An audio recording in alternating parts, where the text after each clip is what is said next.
Next, I'd like to introduce Paul Huszar. He is CEO of VetCor.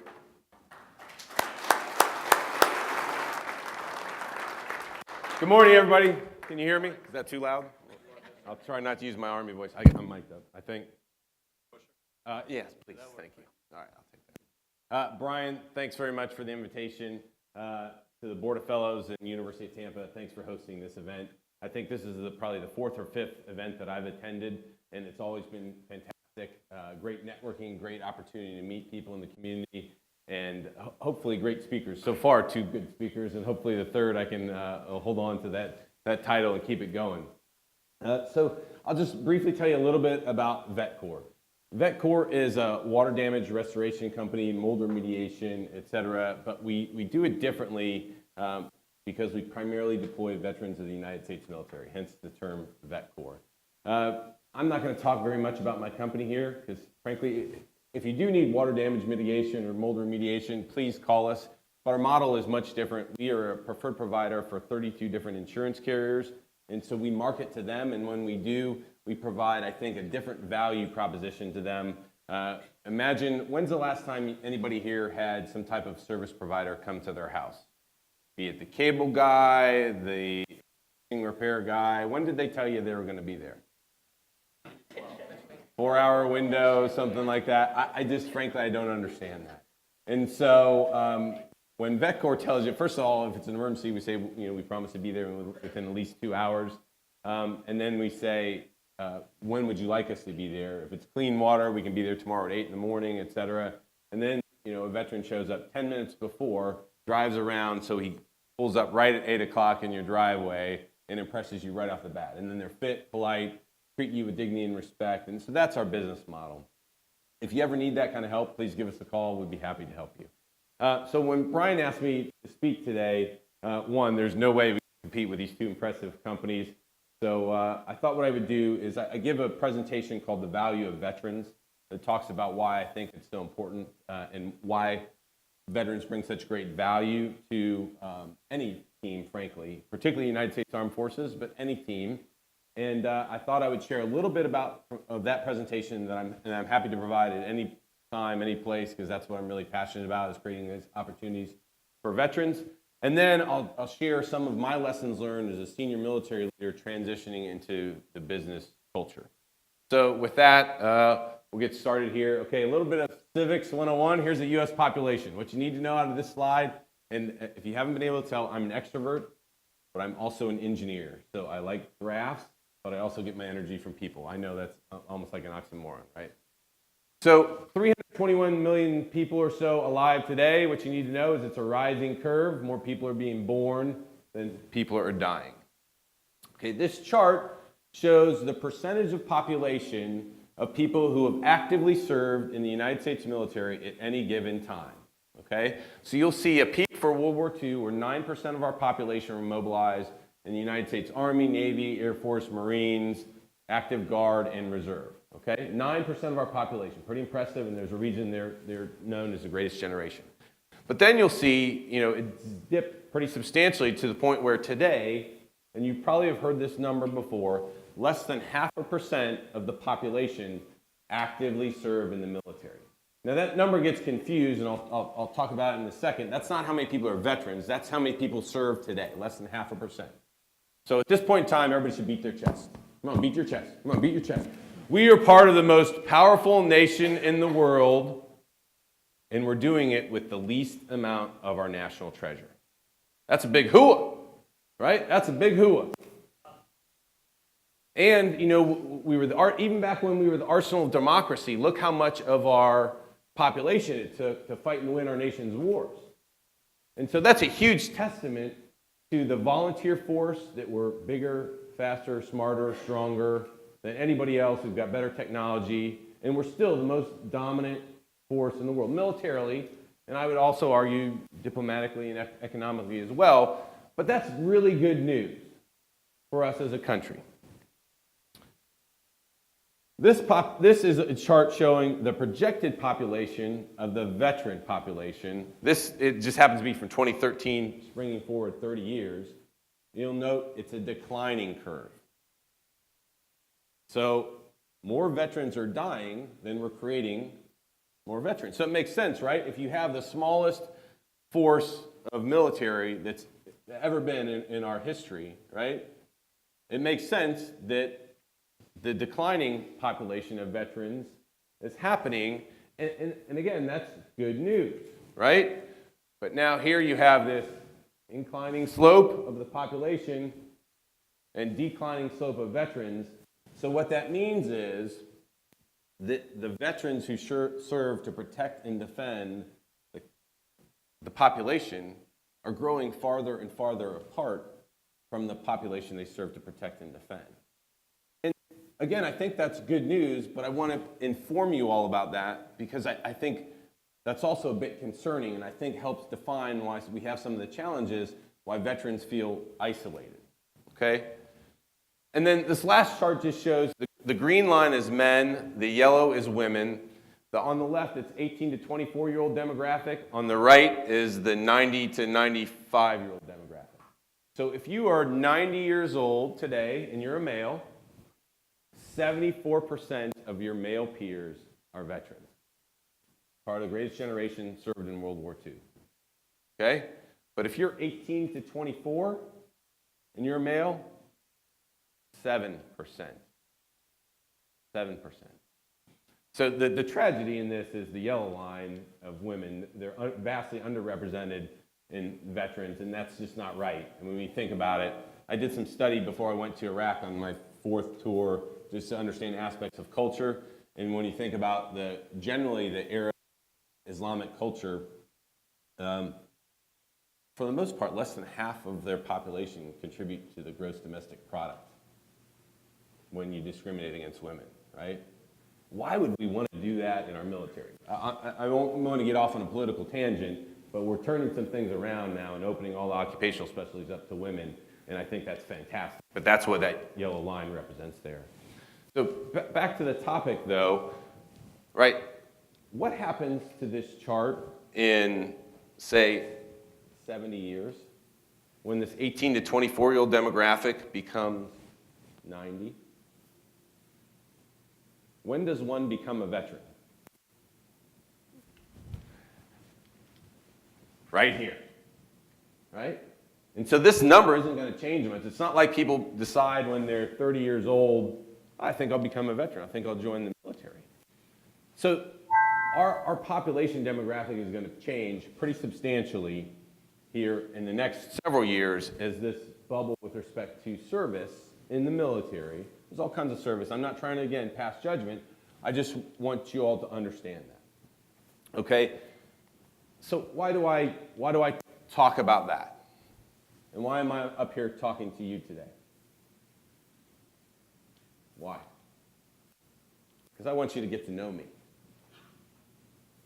I want you to get to know me, but not me, Paul Huszar. That's why you got my little blurb about 2 minutes about VetCor. I want you to get to know me generically as a veteran of the United States military. Because I think if I would have came out here with my bio and I would have told you that I had 4 combat deployments and that I commanded a group of soldiers and airmen, about 1,000 soldiers operating autonomously across northern and western Iraq, that I commanded one of 2 of the Army's combat airborne engineer battalions. I used to wear a high and tight. That perhaps you would have a different impression of me than you do now. And secretly, when Brian asked me this, I started growing a beard, and then I figured I'd wear a pink tie because I would blend in with you people. So here we go, me trying to blend. My wife's back there going, yeah, you blend. That's right.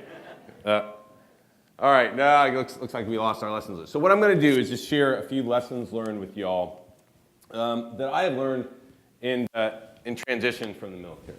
And the first one is in business, the 2 hardest things about business are getting the business and financing the business. So I had the opportunity to start VetCor as the president, and I said, oh, awesome. Manning, training, equipping, I know how to do that. I've done it in harsher conditions than you can throw at me here in the United States. But the challenge was getting the business and then financing the business. Now, the getting the business part, I have a business partner who was an Army officer for about 5 years and spent 25 in the insurance industry. So he introduced me to a ton of insurance company leaders, presidents, CEOs, vice presidents of claims, et cetera. And because I'm so shy, I resisted that temptation to talk about veterans and talk about the great company we're going to build. No, so now we are a preferred provider for 32 different insurance. So we have slayed that dragon of getting the business, okay? But part of the challenge now is financing the business and financing the growth. I'm hovering around these bankers right here, just trying to make good friends with them. But that's really hard. And frankly, as a military guy, those are the two things I knew the least about. But I'll argue that we're going to win, that we're going to dominate those things. And the reason that we're going to is because even though I'm a 49-year-old man, I'm using locations every 3 to 4 years, changing jobs. I went from commanding one of the Army's 2 combat airborne engineer battalions to being the dean of the engineer school. It's like high speed, low drag. That's a word for hua. In that assignment where I was commanding paratroopers jumping out of airplanes at 800 feet above ground level to being the dean of the engineer school. What did I know about that? Nothing. But the Army had confidence in me that I could learn and go to that assignment and figure it out. And I did. And I was successful there. So I'm confident that I can figure out the stuff about business development, marketing, financing, how to read a P&L, how to read a balance sheet. It's just a different metric. I've been growing up using metrics all of my life. It's just a different form of measuring something. And so I'm learning that. But in the concept of business, you can execute the business, you can deliver the best widget, you can deliver the best service, but until you have customers to deliver it to, it doesn't matter. And until you can fund your growth and your cash flow in particular, it doesn't matter. So big lesson learned for me. Talent management. I think folks in the military and folks in the civilian world, my impression is that we see talent a bit differently. So when I was commanding a battalion, and let's say I needed my HR, my S1, my personnel officer, was leaving because, oh, by the way, the Army keeps rolling along and you still have to rotate people out of combat zones. And it was their time to go to their next career advancing opportunity. And I had to find a new human resources officer, and I didn't get an adjutant general corps officer in. I would look at my inventory of officers, and I would try and find the right person based on my assessment of their talent and what I needed. So they would probably have a boss who's a major. I would assess what his capabilities are to lead, manage, supervise. Did they need a fire and forget kind of independent operator? Did they have a teammate, a non-commissioned officer to work with them who was a good team player, or they needed someone who was a little bit more authoritarian? So I would look at those kind of aspects of talent because I knew in this talent pool that I had amongst these military officers and non-commissioned officers, all who graduated from some of the finest institutions in the world, were competitive to get onto active duty. They were all sponges willing to learn, and they could learn anything in 30 days. And in 60 days, they'd be up and running. But what I couldn't necessarily teach them was these fundamentals, their personality, their culture, their drive. Some of them are just wired differently, and you need different kinds of personalities.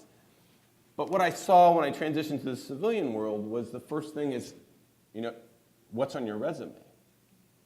What's on your resume? And yeah, it's important to have that experience and knowledge, but it's almost as if we acknowledge that you can't learn as you go, and particularly with respect to veterans.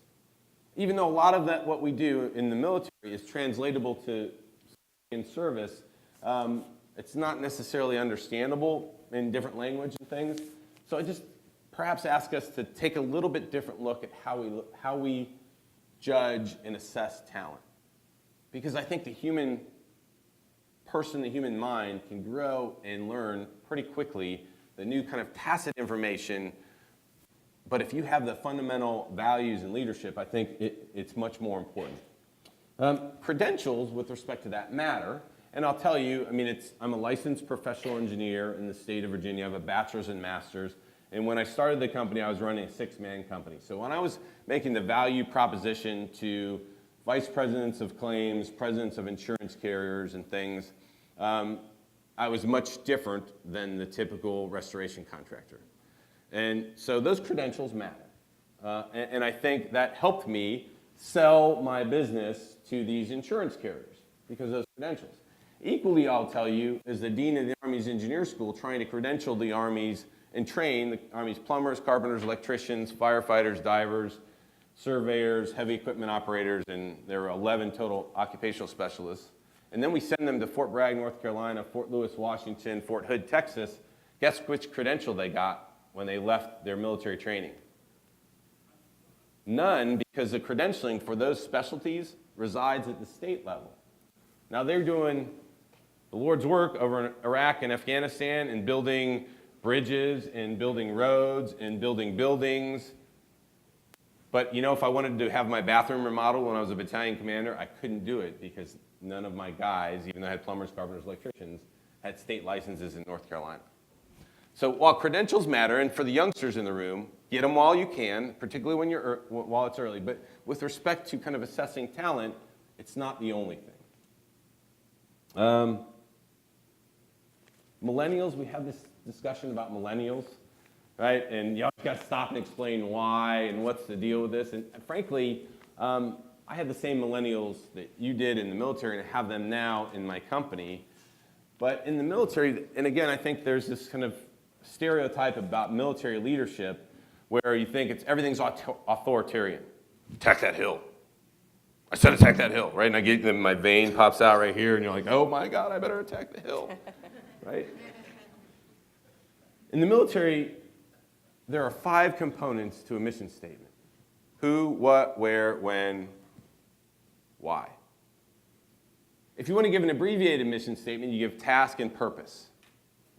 Task, attack that hill. Purpose, so we can secure it and kill the enemy. Okay, well, if they find another way to do it, if subordinates find another way to accomplish the purpose outside of the task the specific task you've given them, isn't that okay? And it is, and we encourage that in the military, but there's this stereotype and the stigma.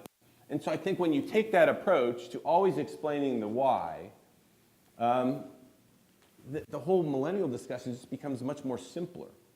And so I've been struggling to understand that, and I think in the military, maybe perhaps that's why. All right, decision making. Hearts and minds. So when I studied to go to Iraq in 2003, we had to win their hearts and minds, and there's an emotive component to decision making and an intellectual component to decision making. Same thing when you're selling to someone. Same thing when you're trying to convince them to make a business decision.